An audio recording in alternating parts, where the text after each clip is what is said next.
नमस्कार।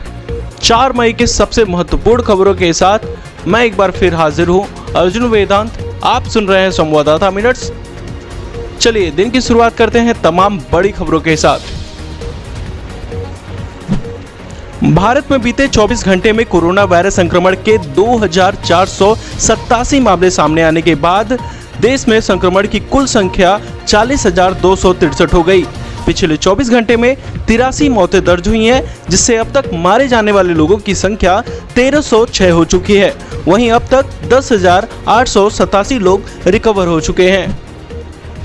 उत्तर प्रदेश सरकार ने बताया कि रविवार को कोरोना वायरस के 92 नए मामले सामने आने के बाद राज्य में कोरोना वायरस के मामलों की संख्या 2,579 हो गई। राज्य में अब तक 698 लोग ठीक हो चुके हैं। सक्रिय मामलों की संख्या 1838 है। राज्य में अब तक 86,773 लोगों की जांच की गई है। दिल्ली में इस रविवार को कोरोना संक्रमण के 427 नए मामले सामने आए, जो राज्य में एक दिन में दर्ज अब तक का सर्वाधिक आंकड़ा है। वहीं रविवार को दिल्ली में 106 लोग ठीक होकर घर लौटे हैं। इसके साथ ही दिल्ली में संक्रमण के मामलों की संख्या 4,549 हो गई, जिसमें से 3,123 मामले अभी सक्रिय हैं।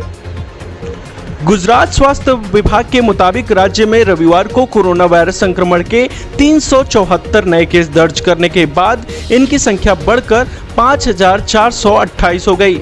बतौर विभाग रविवार को कोरोना संक्रमण के 28 लोगों की मौत के बाद मृतकों का आंकड़ा बढ़कर 290 हो गया। वहीं राज्य में सर्वाधिक 3,817 केस अहमदाबाद से मिले हैं। महाराष्ट्र के स्वास्थ्य मंत्री राजेश टोपे ने बताया कि राज्य में रविवार को कोरोना संक्रमण के 678 नए केस दर्ज होने के बाद कुल मामलों की संख्या 12,974 हो गई। उन्होंने बताया अब तक 2,115 कोरोना मरीज ठीक हो चुके हैं। वहीं राज्य में 27 लोगों के मौत के बाद मृतकों का आंकड़ा 548 हो गया है। वहीं बिहार में रविवार को कोरोना वायरस के 36 नए मामले सामने आने के बाद राज्य में संक्रमण के कुल मामलों की संख्या बढ़कर 517 हो गई। ये केस मुंगेर, सिवान, औरंगाबाद, भागलपुर, पूर्वी चंपारण, कटिहार और अरवल समेत जिलों में सामने आए। गौरतलब है कि कोरोना वायरस संक्रमण से बिहार में अब तक 4 लोगों की मौत हो चुकी है।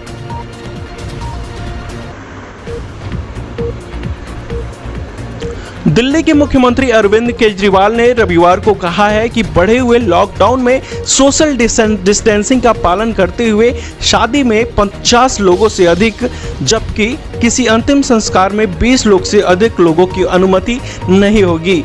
इसके अलावा उन्होंने कहा कि सार्वजनिक स्थलों पर थूकना सख्त मना है और ऐसा करने पर कार्रवाई होगी।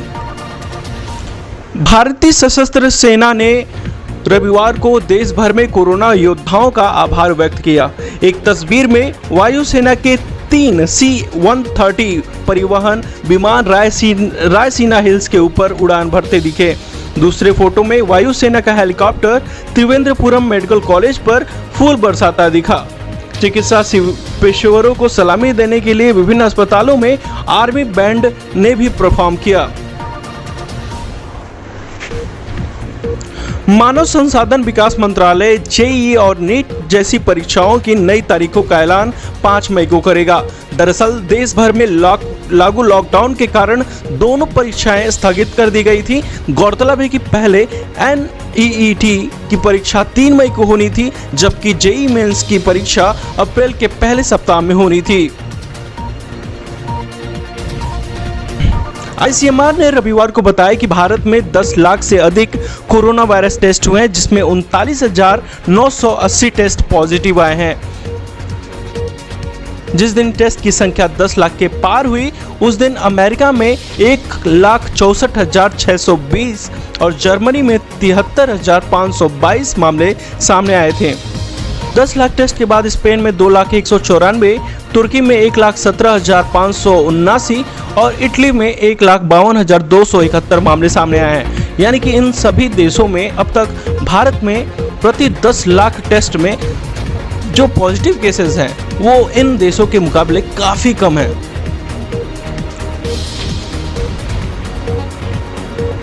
रूस में एक दिन में कोरोना वायरस संक्रमण के 10,633 नए मामले दर्ज हुए, जो एक दिन में अब तक का सर्वाधिक बढ़ोतरी है।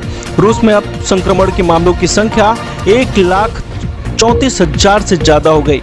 वहीं रूस में एक दिन में 58 कोरोना वायरस मरीजों की मौत के बाद मृतकों का आंकड़ा 1280 हो गया। अंतर्राष्ट्रीय तेल बाजार में गिरावट के बाद एविएशन टरबाइन फ्यूल के दाम 23% घट गए हैं और यह पेट्रोल की कीमतों के 1/3 से भी कम उपलब्ध है। फरवरी में शुरू हुई दाम की कटौती के पहले दिल्ली में एटीएफ की कीमत 64,323.76 प्रति किलोलीटर थी और अब इसकी कीमत 22,544.75 प्रति लीटर है।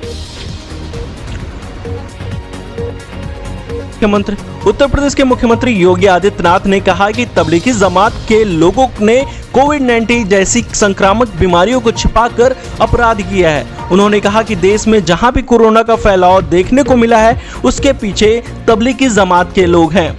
उन्होंने इसे छिपाया नहीं होता तो असंभवतः हम लॉकडाउन के प्रथम चरण में ही कोविड-19 को काफी हद तक कम कर सकते थे।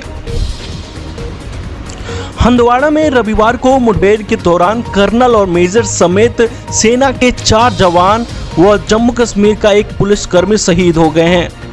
आतंकियों ने एक मकान में छिपे होने की सूचना होने के बाद सुरक्षाकर्मी वहां से नागरिकों को निकालने गए थे, जहां आतंकवादियों ने उन पर हमला कर दिया। इस मुठभेड़ में 2 आतंकी मारे गए हैं। तो ये थी आज की अहम खबरें। और भी खबरों के लिए हमारे वेबसाइट पर विजिट करते रहिए और हमारे YouTube चैनल youtube.com/संवाददाता पर जाकर उसे सब्सक्राइब करना ना भूलें। और जाते जाते एक निवेदन है कि आप अपने फोन में आरोग्य सेतु ऐप को जरूर इंस्टॉल करें। जय हिंद।